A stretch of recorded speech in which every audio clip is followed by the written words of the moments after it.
नवी मुंबई की यशस्वी murder case से जुड़ी बड़ी खबर क्या है ये आपको बताएं। यशस्वी की हत्या का आरोपी दाऊद शेख गिरफ्तार किया गया है। कर्नाटक के गुलबर्गा से दाऊद शेख की गिरफ्तारी हुई है। 25 जुलाई को यशस्वी की हत्या हुई थी बर्बर तरीके से। इस हत्या को अंजाम दिया गया था। सीसीटीवी में यशस्वी के पीछे जाता हुआ दाऊद शेख नजर आया था। तो 25 जुलाई को इस वारदात को अंजाम दिया गया था और सीसीटीवी में दाऊद शेख जो कि इसका आरोपी है इस हत्याकांड का, वो नजर आया था। और अब आखिरकार कर्नाटक के गुलबर्गा से आरोपी दाऊद शेख की गिरफ्तारी हो गई है। 25 जुलाई को इस वारदात को अंजाम दिया गया था। सीसीटीवी फुटेज में सब कुछ कैद हुआ था कि कैसे आरोपी यशस्वी का पीछा कर रहा था, उसे चेस कर रहा था और इसके बाद यशस्वी के हत्या की वारदात सामने आई थी। और अब पुलिस को आखिरकार कामयाबी मिली है। यशस्वी की हत्या का आरोपी दाऊद शेख गिरफ्तार कर लिया गया है। कर्नाटक के गुलबर्गा से यह गिरफ्तारी हुई है। करीब 5 दिन के बाद जो आरोपी है वो गिरफ्तार किया गया है। 25 जुलाई को यशस्वी की हत्या हुई थी और इसके बाद लगातार जो पुलिस है वो तलाश कर रही थी आरोपी दाऊद शेख को। और आइए आपको तस्वीरें दिखाते हैं। एक बहुत बड़ी कामयाबी है, दाऊद शेख को गिरफ्तार कर लिया इस मामले में। ये देखिए सीसीटीवी में दाऊद दिखा है, ये आप देख रहे हैं, ये दाऊद है, ये दाऊद शेख दिखा है। इसी पर ही आरोप है इस पूरे हत्याकांड को अंजाम देने का और बहुत ही बर्बर तरीके से। और इसके अलावा ये देख रहे हैं आप जो जिन्होंने अम्ब्रेला पकड़ा हुआ है, छाता पकड़ा हुआ है, ये यशस्वी हैं। सीसीटीवी में ये पूरी घटना कैद हो गई। ये पूरा जो मूवमेंट है, एक तो अपराधी का मूवमेंट कैद हो गया, दूसरा यशस्वी का मूवमेंट कैद हो गया। लेकिन बड़ी कामयाबी है कि कर्नाटक के गुलबर्गा से दाऊद शेख की इस मामले में गिरफ्तारी हो रही है। और 2:14 पर यशस्वी जा रही थी। ये वीडियो जो हम आपको दिखा रहे हैं उसके ठीक पीछे दाऊद शेख जाता हुआ दिख रहा है। और 14:22 पर, ये देखिए टाइम बता रहा है। और थर्सडे गुरुवार का दिन 14:22 पर, यानी 2:22 पर दोपहर के। और ये दाऊद शेख है जो कि मुंह पर कपड़ा है, कैप भी पहना हुआ है। यही वो अपराधी है जो सीसीटीवी की तस्वीरों में कैद हो चुका है। और ये पीछा करते हुए दिखाई दे रहा है यशस्वी का। और इसी से ही बताया जा रहा है कि लगातार पीछा कर रहा था। इस बात की शिकायत भी दर्ज कराई गई थी, परिवार वालों के पास भी ये शिकायत गई। और उसके बाद अब ये बड़ी कामयाबी मिली है कि कर्नाटक के गुलबर्गा से दाऊद की गिरफ्तारी हुई है। राजीव सिंह और ज्यादा जानकारी के साथ हमारे साथ जुड़ गए। राजीव, ये बड़ी कामयाबी है इस केस में, जबकि जो मुख्य आरोपी है वो दाऊद ही बताया जा रहा है, दाऊद शेख। बिल्कुल, देखिए पुलिस ने पुष्टि कर दी है कि मुख्य आरोपी जो है दाऊद, और दाऊद की गिरफ्तारी इस वक्त हो गई है।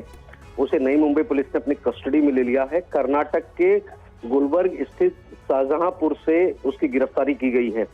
अब अगर 25 जुलाई का पूरा सीक्वेंस देखें जो हम अपने दर्शकों को सीसीटीवी दिखा रहे हैं, उसमें 2:15 बजे के आसपास सीसीटीवी फुटेज में यशस्वी शिंदे एक छतरी में मोबाइल पर बात करते हुए आगे जा रही है। दूसरी तरफ कुछ ही मिनटों में पीछे से दाऊद शेख जो है मुंह पर नकाब बांधकर और सर पर कैप लगाकर उसको फॉलो कर रहा है, क्योंकि उसे भी ये बात निश्चित तौर पर पता थी कि अगर अगल बगल के सीसीटीवी जो कैमरे होंगे दुकानों में या इमारतों में वो उसे कैप्चर कर सकते हैं। तो उसने अपना चेहरा छुपाने की भी भरसक पूरी कोशिश की है। उसने, अगर ध्यान से देखें, अपने दर्शकों को दिखाएं तो चेहरे पर नकाब बांधा है, सर पर कैप लगाया है। बिल्कुल ही उसका चेहरा पहचान में नहीं आ रहा था। लेकिन जो उसका बॉडी लैंग्वेज है, जो उसका चलने ढलने का तरीका, चूंकि पास्ट में भी वो गिरफ्तार हो चुका है, उसके ऊपर यशस्वी शिंदे और उनके परिवार ने ही पॉस्को का केस 2019 में दर्ज कराया था।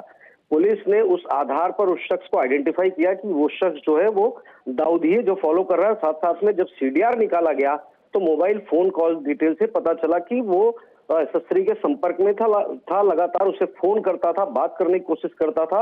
अब दूसरी सबसे महत्वपूर्ण बात है कि आखिर ये हत्या क्यों हुई, क्योंकि सीसीटीवी फुटेज में समय दिखाया जा रहा है उसके कुछ मिनट के बाद ही यशस्वी का फोन स्विच ऑफ हो गया और दाऊद का भी फोन स्विच ऑफ हो गया। उसके बाद दाऊद फरार हो गया, यशस्वी शिंदे लापता हो गई। उसी दिन रात को गुमशुदगी की शिकायत दर्ज की जाती है और 27 तारीख को सुबह 10:50 पर जो है यशस्वी शिंदे की डेड बॉडी मिलती है। बहुत ही बर्बर और निर्मम तरीके से हत्या की गई थी। प्राइवेट बॉडी पार्ट पर जख्म के निशान थे, सिर को बुरी तरह से कुचल दिया गया था। इस तरह से कुचला गया था कि ताकि किसी तरह से पहचान ना हो सके कि आखिर ये किसका शव है। लेकिन पुलिस ने जब परिवार को कपड़े और बाकी चीजें जो यशस्वी ने धारण किए थे, उन तमाम चीजों के जरिए 25 जुलाई का ये सीसीटीवी वीडियो है जो इस वक्त हम दिखा रहे हैं, और जो दाऊद शेख है वो पीछा करता हुआ यशस्वी का दिखाई दे रहा है, और दोपहर 2:22 का ये वीडियो है जिसमें साफ साफ देखा जा सकता है। उसके बाद 27 जुलाई को यशस्वी की लाश मिलती है। बहुत बहुत शुक्रिया राजीव जानकारी देने के लिए। और इस बीच एक और बड़ी खबर, कर्नाटक से मोहसिन नाम का शख्स भी हिरासत में लिया गया है। सोर्सेस का दावा है कि मोहसिन भी यशस्वी के संपर्क में था और इसके बाद इसे डिटेन किया गया है। मोहसिन की वजह से दाऊद यशस्वी में झगड़ा हुआ था।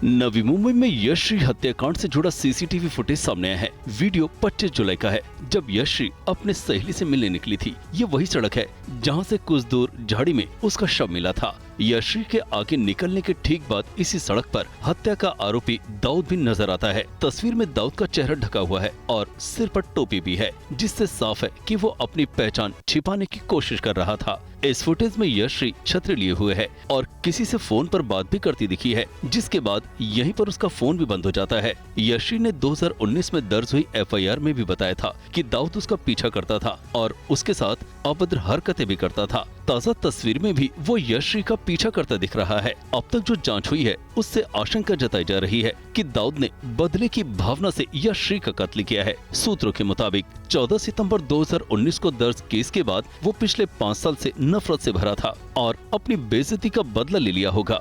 बड़ी खबर है केरल के वायनाड से, जहां पर वायनाड में लैंडस्लाइड हुई है और इसको लेकर पीएम मोदी ने केरल के सीएम पी विजयन से बात की है। पूरी डिटेल इस लैंडस्लाइड की घटना को लेकर ली है। पीएम मोदी ने वायनाड लैंडस्लाइड पर दुख भी जताया है। तस्वीर हम आपको दिखा रहे हैं। लैंडस्लाइड की जो घटना देर शाम यहां पर सामने आई है, भारी बारिश के बाद पीएम मोदी ने सीएम को हर संभव मदद का भरोसा दिया है। पीएम ने कहा है बीजेपी कार्यकर्ता भी राहत कार्य में मदद करे। तो ये तस्वीर इस वक्त हम आपको दिखा रहे हैं वायनाड की, जहां पर भारी बारिश के बाद लैंडस्लाइड की एक घटना सामने आई है और इसमें अभी भी कई लोगों के फंसे होने की जानकारी है। 8 लोगों की मौत अब तक हो गई है, ये बताया जा रहा है। पीएम ने बात की है केरल के सीएम से।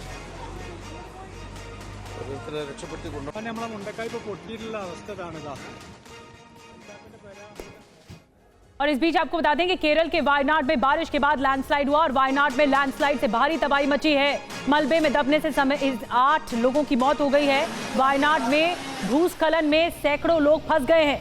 लैंडस्लाइड के चपेट में दर्जनों घर आ गए हैं। तस्वीरें आपको दिखा रहे हैं। लैंडस्लाइड के बाद रेस्क्यू ऑपरेशन जारी है। NDRF की टीम राहत और बचाव के काम में जुटी है।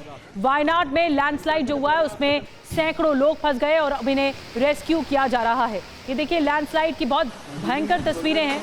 सब कुछ तहस नहस हो गया इस इलाके में।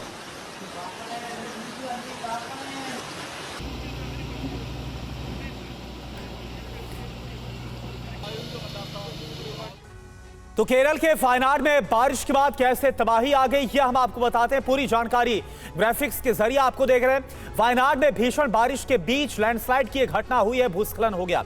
मलबे में दबने से 2 बच्चों समेत 5 लोगों की मौत की खबर सामने आ रही है। वायनाड में भूस्खलन में सैकड़ों लोग अभी भी फंसे हुए मलबे में, जो जानकारी मिल रही है। घायलों का मेपाड़ी के अस्पताल में इस वक्त इलाज चल रहा है। 50 से 60 घायल वहां पर एडमिट करवाए गए हैं। जो खबर है, लैंडस्लाइड की चपेट में दर्जनों घर आए हैं।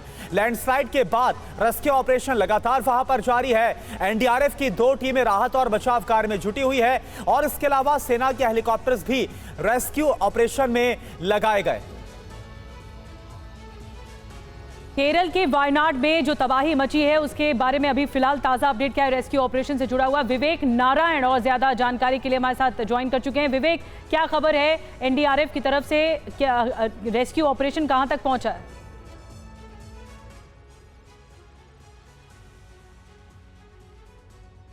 विवेक, आवाज आ रही है आपको? विवेक नारायण से संपर्क हमारा टूटा है, दोबारा हम कोशिश करते हैं। मलबे में दबने से 2 बच्चे समेत 5 लोगों की मौत हो गई है और लैंडस्लाइड के बाद ये भारी तबाही मची है। पहले बारिश हुई, लैंडस्लाइड हुई, उसके बाद ये तबाही का मंजर देखने को मिल रहा है। जगह जगह पानी भरा हुआ है, रेसिडेंशियल इलाके सब कुछ डूब चुका है। केरल के वायनाड से तस्वीरें जहाँ पे NDRF रेस्क्यू ऑपरेशन में लगी हुई है और ये रात की तस्वीरें जब JCB मशीनें लगाई गई हैं, बुलडोजर्स लगाए गए हैं, रेस्क्यू किया जा रहा है, लेकिन बारिश ने और ज़्यादा मुसीबत बढ़ा दी है। वायनाड में जो लैंडस्लाइड हुआ उसके बाद ये पूरा मलबा शहर की तरफ आ गया और इसी वजह से दिक्कतें ज़्यादा हो रही हैं।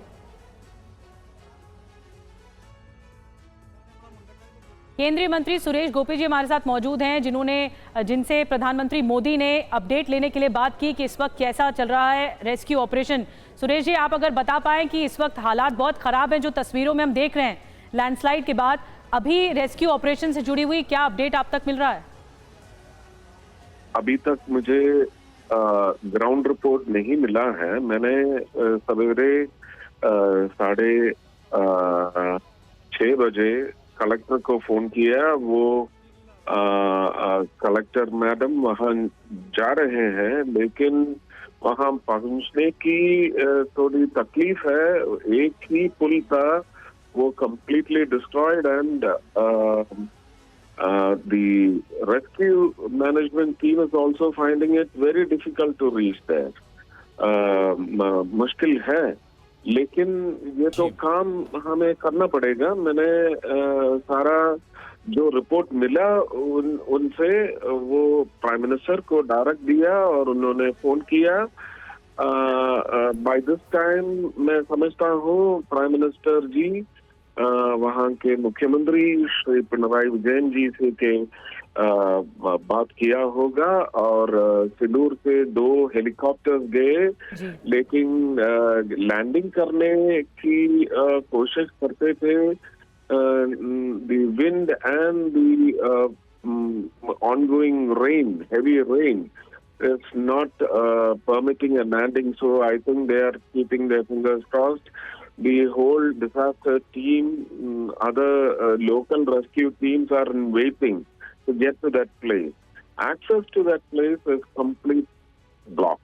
जी जी, बहुत बहुत धन्यवाद सुरेश जी बातचीत करने के लिए TV9 भारतवर्ष से। उन्होंने कहा था कि कई ऐसे इलाके हैं जो ब्लॉक्ड हो चुके हैं, लेकिन इस बात के लिए मुस्तैदी दिखाई जा रही है कि NDRF की टीम उन जगहों पर, उन विषम जगहों पर भी पहुंच रही है जहां पर लोग फंसे हैं, उन तक मदद नहीं पहुंची है। और अब खबर पश्चिम बंगाल से है। पश्चिम बंगाल के मुर्शिदाबाद में उफान पर है गंगा। गंगा नदी में कटान से पानी में कई घर समा गए हैं, यह हालात हैं। शमशेरगंज इलाके में कई घरों पर खतरा अभी भी मंडरा रहा है।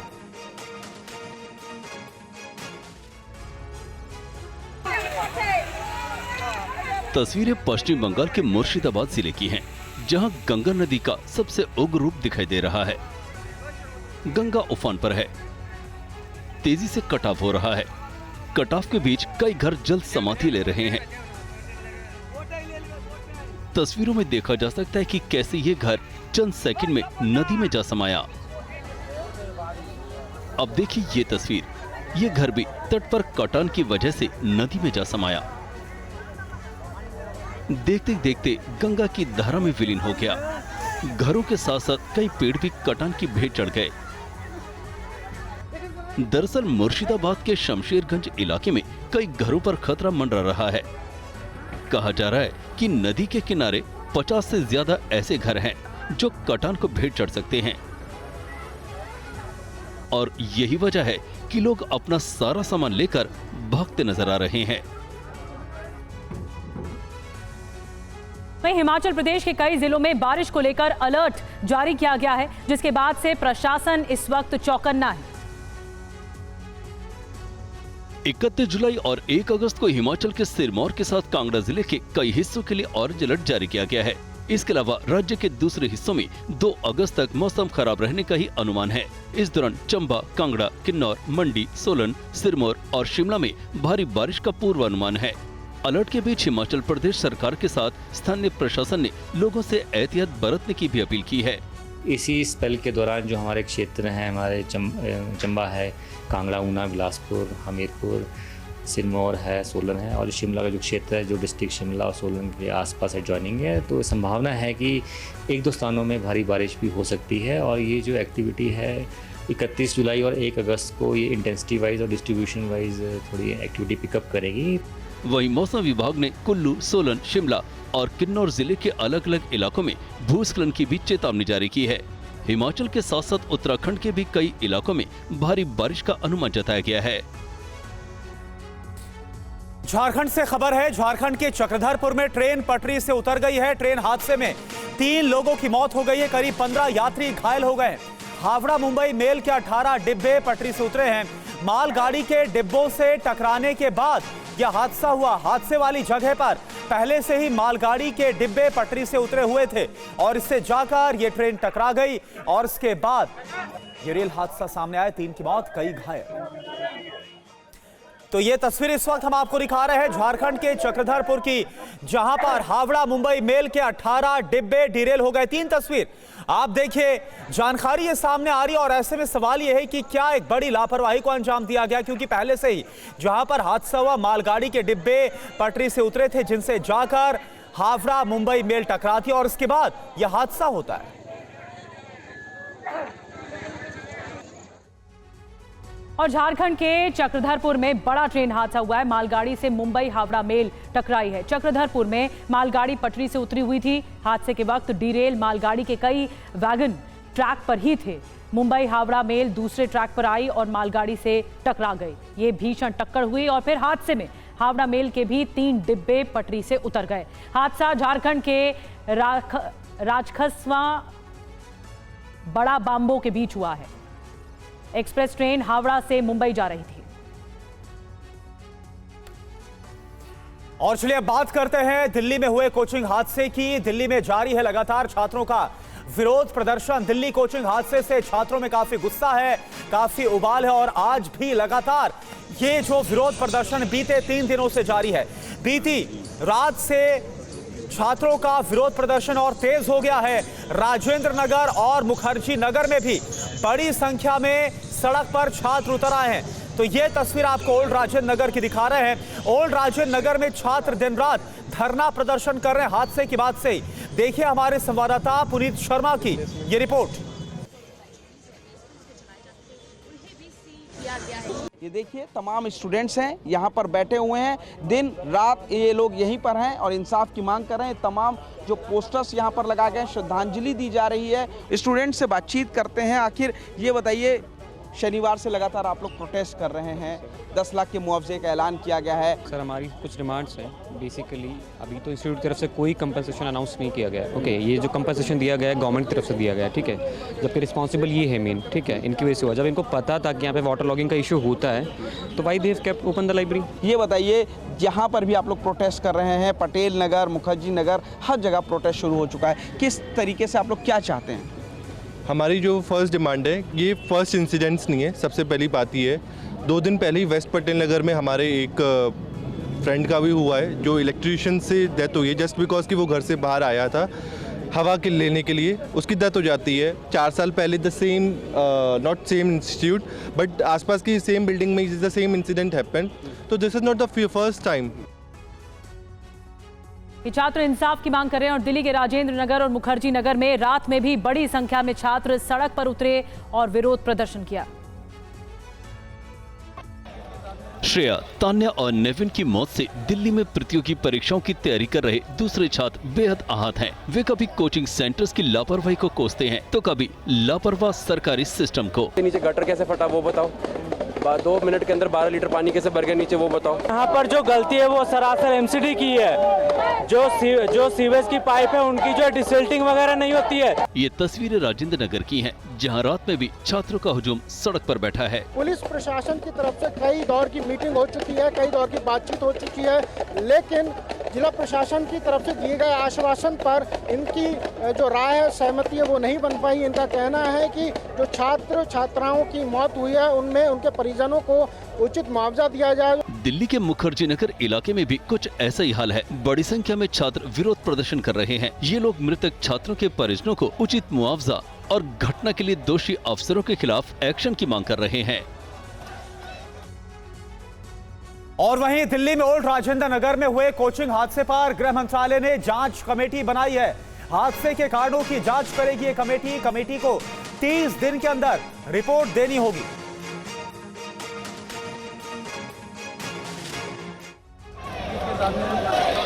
आईएएस परीक्षा की तैयारी कर रहे 3 छात्रों की मौत के बाद नींद से जागी एमसीडी का एक्शन कल लगातार दूसरे दिन भी जारी रहा। एमसीडी ने कल ओल्ड राजेंद्र नगर में कोचिंग संस्थानों के 6 बेसमेंट और मुखर्जी नगर में 1 बेसमेंट को सील कर दिया। इस तरह से अब सील किए गए कुल बेसमेंट की संख्या बढ़कर 20 हो गई है। जिन कोचिंग सेंटर्स के बेसमेंट सील किए गए उनमें राजेंद्र नगर में दृष्टि आईएएस इंस्टीट्यूट का 1, Vajiram and Ravi IAS hub का 3, श्रीराम आईएएस इंस्टीट्यूट का 1 और मुखर्जी नगर में दृष्टि द विजन का 1 बेसमेंट शामिल है। वहीं एमसीडी का अतिक्रमण हटाओ अभियान भी जारी है। एमसीडी एक्शन ले रही है, इसके बारे में जरूर हम आपको तस्वीरें दिखाना चाहेंगे कि अगर इस तरह का एक्शन चलता रहे तो इस तरह के जो अवैध निर्माण होते हैं जिसकी वजह से सीवर लाइन जो है पूरी की पूरी तरह से चौक हो जाती है और उसकी वजह से बड़ी घटनाएं होती हैं वो नहीं हो पाएंगी। दिल्ली के उपराज्यपाल वीके सक्सेना ने मृतकों के परिवार वालों के लिए 10 लाख रुपए की मदद का ऐलान किया है और शनिवार की घटना के लिए जिम्मेदार अफसरों पर कार्रवाई की है। और एक बड़ी जानकारी आपको दे दें, नीट अंडर ग्रेजुएट के लिए काउंसलिंग 14 अगस्त से शुरू होगी। काउंसलिंग के लिए रजिस्ट्रेशन अगस्त के पहले हफ्ते से शुरू होने की संभावना है। तमाम विवादों और अदालती प्रक्रिया से गुजरने के बाद एनटी ने शुक्रवार को नीट यूजी का रिवाइज रिजल्ट जारी किया था। इसके बाद एडमिशन का इंतजार कर रहे छात्रों को अब काउंसलिंग की संभावित डेट भी बता दी है। मेडिकल काउंसलिंग कमेटी ने काउंसलिंग के बारे में एक नोटिफिकेशन जारी किया है जिसके 14 अगस्त से नीट यूजी की काउंसलिंग शुरू होगी और कैंडिडेट्स को इसके लिए तैयार रहने को कहा है। नीट यूजी की काउंसलिंग के लिए रजिस्ट्रेशन की प्रक्रिया अगस्त के पहले सप्ताह से शुरू हो जाएगी। मेडिकल काउंसलिंग कमेटी के मुताबिक अखिल भारतीय कोटा सीटों पर प्रवेश का पहला दौर 14 से 31 अगस्त तक होगा। पसंद के कॉलेज चुनने और उसे लॉक करने की सुविधा 21 और 22 अगस्त तक रहेगी। इसके बाद 23 अगस्त से मेरिट लिस्ट के छात्रों को पहला मौका दिया जाएगा। इन छात्रों को रिपोर्टिंग और ज्वाइनिंग के लिए 24 से 29 अगस्त तक का समय तय किया है। राष्ट्रीय चिकित्सा आयोग के सचिव डॉक्टर बी श्रीनिवास ने कहा कि देश भर के लगभग 710 मेडिकल कॉलेजों में लगभग 1,10,000 MBBS सीट के आवंटन के लिए काउंसलिंग होगी। वहीं आयुष और नर्सिंग सीट के अलावा 21,000 BDS सीट के लिए भी काउंसलिंग कराई जाएगी। दिल्ली के सीएम अरविंद केजरीवाल की गिरफ्तारी के विरोध में आम आदमी पार्टी आज दिल्ली के जंतर मंतर पर विरोध प्रदर्शन करेगी और इसमें इंडिया गठबंधन में शामिल दूसरे दल भी शामिल होंगे। केजरीवाल की गिरफ्तारी के बाद से आम आदमी पार्टी बीजेपी पर हमलावर है। वो बीजेपी पर जेल में केजरीवाल की हत्या की साजिश रचने का आरोप लगा रही है। आपने केजरीवाल की मेडिकल रिपोर्ट का हवाला देते हुए कहा है कि 3 जून से 7 जुलाई के बीच उनका शुगर लेवल 34 बार कम हुआ है। केजरीवाल के स्वास्थ्य की चिंता और उनकी गिरफ्तारी के विरोध में आपने आज दोपहर 1 बजे जंतर मंतर पर विरोध प्रदर्शन का ऐलान किया है। ये प्रदर्शन शाम 5 बजे तक चलेगा, जिसमें इंडिया गठबंधन के घटक दल Congress, Samajwadi party, TMC, DMK, CPI, CPM, JMM, NCP, SCP और शिवसेना यूपीडी के नेता भी शामिल होंगे। वहीं कल दिल्ली हाईकोर्ट ने सीएम अरविंद केजरीवाल की जमानत याचिका पर अपना फैसला सुरक्षित रख लिया। सीबीआई ने केजरीवाल की जमानत याचिका का विरोध करते हुए उन्हें शराब घोटाले का सूत्रधार बताया और कहा कि अगर उन्हें रिहा किया जाता है तो वो गवाहों को प्रभावित कर सकते हैं। सीबीआई ने केजरीवाल को 26 जून को तिहाड़ जेल से गिरफ्तार किया था, जब वो ईडी की ओर से दर्ज कराए गए मनी लॉन्ड्रिंग केस में न्यायिक हिरासत में थे।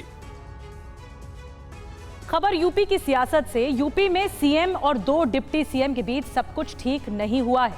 ओबीसी मोर्चा सम्मेलन में इसके साफ संकेत नजर आ गए।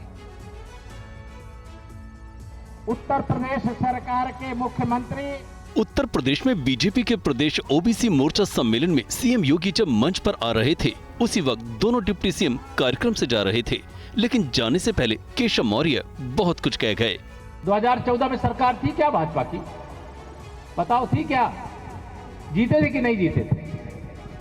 2017 में सरकार थी क्या? जीते थे कि नहीं जीते थे?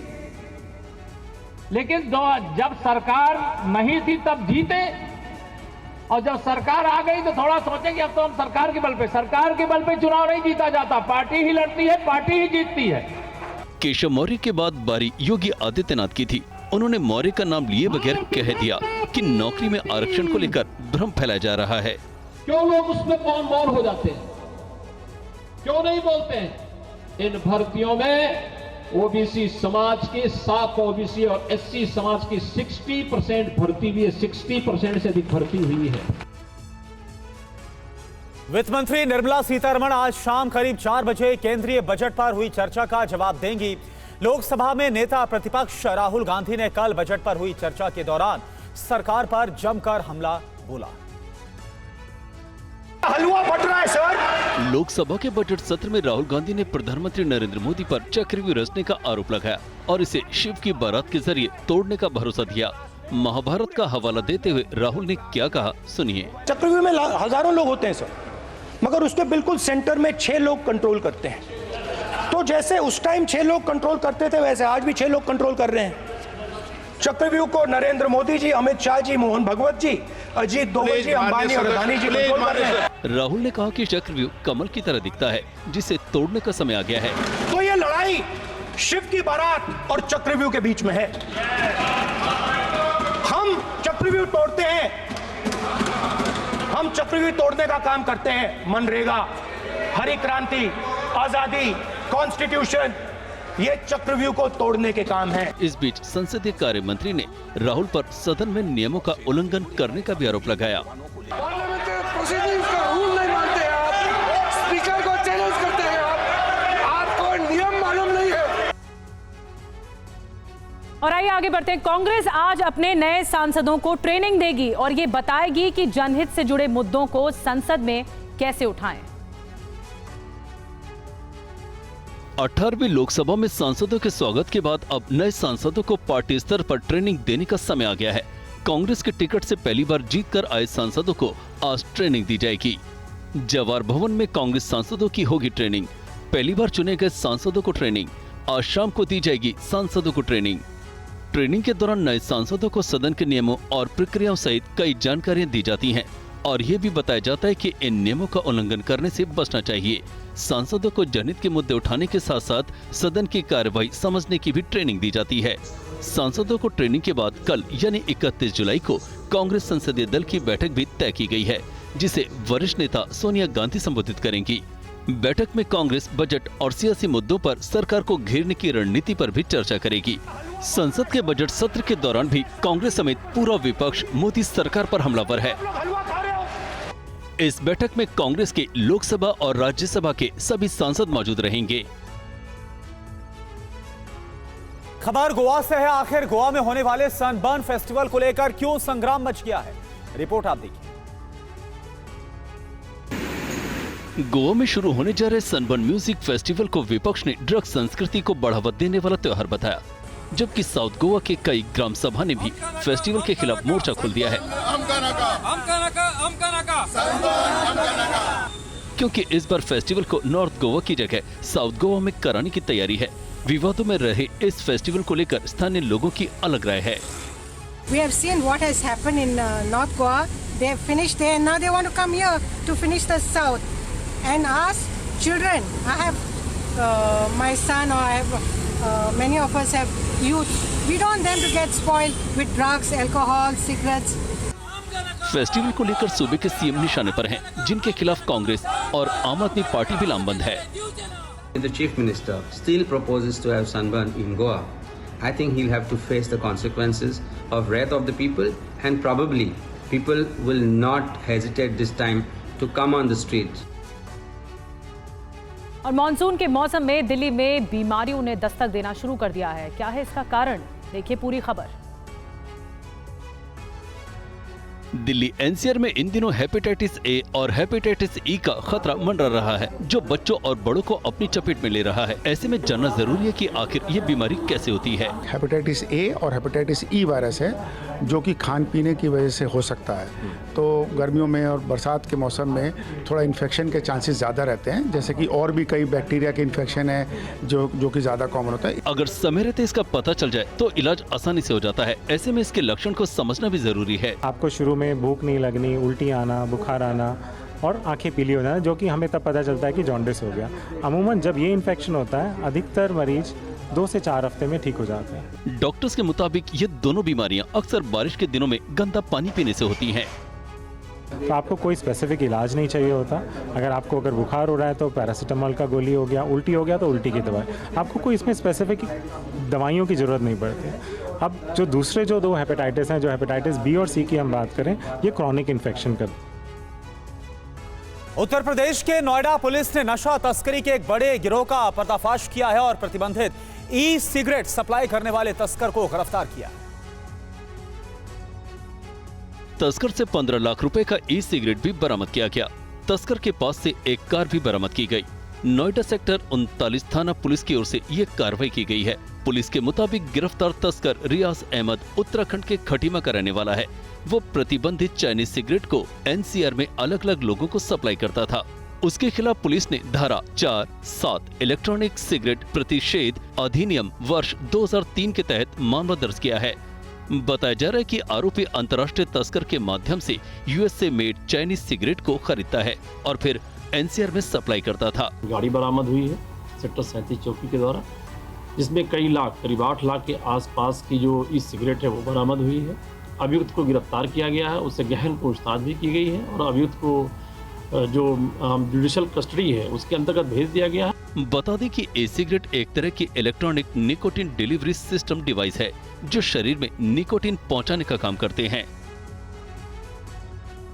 और पुणे में 16 साल के युवक ने आत्महत्या की। ऑनलाइन गेम खेलते समय सुसाइड किया गया, आत्महत्या की गई। 14वीं मंजिल से कूदकर सुसाइड किया गया। सुसाइड नोट भी लिखा है, लॉग आउट नोट लिखा है। एक्सडी गेम की वजह से, इस गेम की वजह से आत्महत्या की आशंका है। चौंकाने वाला मामला सामने आया है। 14वीं मंजिल से कूदकर आत्महत्या की एक युवक ने। सुसाइड नोट भी लिखा है और सुसाइड नोट में लॉग आउट नोट लिखा है, जो कि एक्सडी गेम की वजह से आत्महत्या की आशंका बताई जा रही है। ये देखिए, ये सुसाइड नोट में कुछ इशारा किया गया है गेम की ओर और ये लॉग आउट नोट है जो कि लिखा गया है, जिससे अंदाजा लगाया जा रहा है कि गेम की वजह से ही सुसाइड किया होगा इस युवक ने।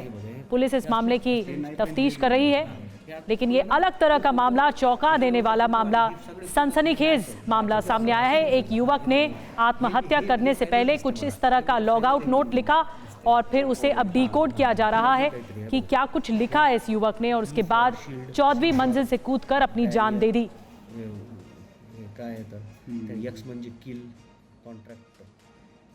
इसमें कुछ ऐसे वर्ड्स हैं जिसके जरिए इशारा हो रहा है, डिकोड करने की कोशिश हो रही है कि गेम के वजह से ये परेशान रहा और इसीलिए आत्महत्या की गई।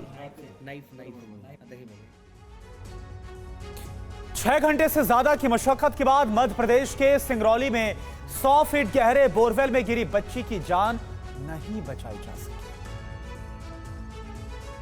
सिंगरौली में 100 फीट गहरे बोरवेल में बच्ची करीब 25 फीट नीचे जाकर फंस गई, जिसके बाद रेस्क्यू ऑपरेशन शुरू किया गया। 3 साल की मासूम को बाहर निकालने की भरपूर मशक्कत की गई। जेसीबी और दूसरी जरूरी मशीनों के सहारे बोरवेल के आसपास खुदाई की गई। घंटों प्रशासनिक अमला मौके पर जमा रहा। 6.5 घंटे के बाद आखिरकार बच्ची को बाहर निकाल लिया गया, लेकिन डॉक्टरों ने उसे मृत घोषित कर दिया। सिंगरौली के कसर गाँव में 3 साल की सौम्या कल अपने पिता के साथ खेत पर गयी थी। पिता काम में व्यस्त हो गए और करीब 4 बजे शाम में बच्ची खुले बोरवेल में गिर गई, जिसके बाद एक साथ 3 जेसीबी मशीनों से खुदाई शुरू की गई। एसडीआरएफ की टीम रेस्क्यू ऑपरेशन में लगी रही, लेकिन बच्ची को सही सलामत नहीं निकाल पाई। बताया जा रहा है कि बोरवेल में बारिश का पानी था, जिसकी वजह से बच्ची मुश्किल में पड़ गई।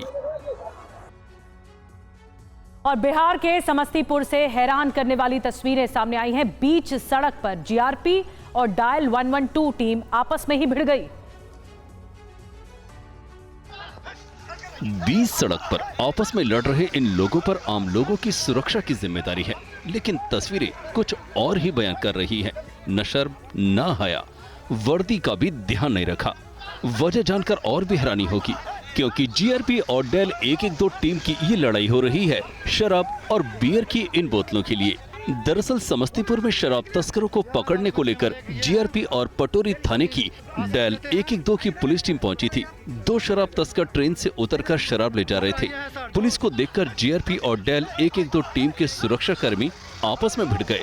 दोनों जब्त शराब और बियर पर अपना अपना हक जता रहे थे, जिसकी वजह से नौबत यहाँ तक पहुँच गई। सर यही है जो सिविल ड्रेस में पहन के मेरे ऊपर हाथ उठा के और ये सब मेरे को गाड़ी और दारू ये देखे इनको जो पकड़ा गया है, ये सब है रेलवे स्टेशन पर गोरख धंधा कर रहा है लोग। मध्य प्रदेश के ग्वालियर में दिन दहाड़े 55 साल की महिला की गोली मारकर हत्या कर दी गई। घटना का सीसीटीवी फुटेज भी सामने आया है। तस्वीरों में देखा जा सकता है कि दो बाइक सवार युवक के साथ महिला और उनके साथ के परिजन की काफी देर तक बहस होती है। फिर अचानक महिला घर जाती है, लेकिन तभी बाइक सवार नकाबपोश बदमाशों ने फायरिंग कर दी और मौके से फरार हो गए। दरअसल महिला जब अपने बेटे के साथ डॉक्टर से चेकअप कराकर घर लौट रही थी, तभी घर से कुछ ही दूरी पर दो नकाबपोश बदमाशों ने उनके बेटे से चेन लूटने की कोशिश की। महिला ने विरोध किया तो गोली मारकर भाग निकले। घायल महिला को प्राइवेट हॉस्पिटल ले जाया गया, जहां डॉक्टरों ने उन्हें मृत घोषित कर दिया। मृतक महिला के रिश्तेदारों का आरोप है कि बदमाशों के निशाने पर उनका बेटा था।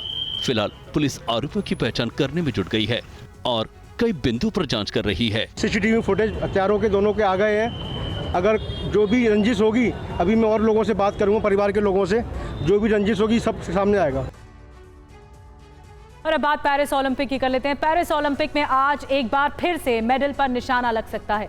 शूटिंग के अलावा आज चौथे दिन भारत बॉक्सिंग, आर्चरी और हॉकी में मैदान में उतरेगा।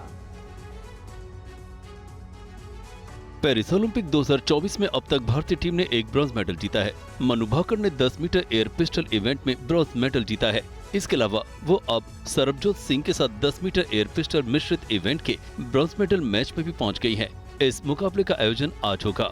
इसके अलावा पेरिस ओलंपिक के चौथे दिन भारत की मेंस हॉकी टीम का सामना आयरलैंड से होगा। भारत आयरलैंड के बीच मुकाबला शाम 4:45 से शुरू होगा। न्यूजीलैंड से जीत के बाद अर्जेंटीना के खिलाफ टीम इंडिया का मुकाबला बराबरी पर रहा। भारतीय बॉक्सर्स भी एक्शन में नजर आएंगे। पुरुषों के 51 किलो राउंड ऑफ 16 में अमित पंघाल का मुकाबला जाम्बिया के पैट्रिक चिनयेम्बा से होगा। महिलाओं के 54 किलोग्राम राउंड ऑफ 16 में प्रीति पवार चुनौती पेश करेंगी। वहीं महिलाओं के 57 किलोग्राम राउंड ऑफ 32 में जैस्मिन लेम्बोरिया का मुकाबला फिलीपींस के नेस्टी पेटिसियो से होगा। बैडमिंटन और आर्चरी जैसे इवेंट में भी भारतीय एथलीट्स भाग लेंगे। केरल के वायनाड से तबाही की नई तस्वीरें सामने आई है। आप देखिए फ्लैश फ्लड किस तरह से सब कुछ बहा कर ले गया। ये तस्वीर आपको हम दिखा रहे हैं। घर, गाड़ियां सब बहते हुए नजर आए। बड़े बड़े पेड़ पानी के तेज बहाव में बह गए।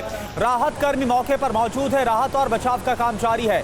तो केरल के वायनाड में जहां पर भूस्खलन की घटना सामने आई है, भारी बारिश के बाद की तबाही की ताजा तस्वीर इस वक्त हम आपको दिखा रहे हैं। एक पूरा का पूरा गांव वायनाड में भूस्खलन यानी लैंडस्लाइड की चपेट में आ गया।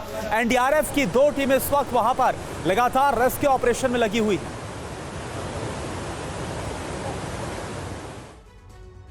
और एक और बड़ी खबर आपको बता दें कि हिमाचल प्रदेश के कुल्लू में बादल फटा है। मणिकर्ण घाटी के पास बादल फटने से तबाही मची है। बादल फटने से पुल बह गया है, 3 दुकानें भी बह गईं। ये तस्वीरें आपको दिखा रहे कुल्लू से, हिमाचल के कुल्लू से, जहां सब कुछ बहता हुआ नजर आ रहा है। बादल फटने की वजह से मणिकर्ण घाटी के पास ये बादल फटा है और सब कुछ यहाँ पर तहस नहस हो चुका है।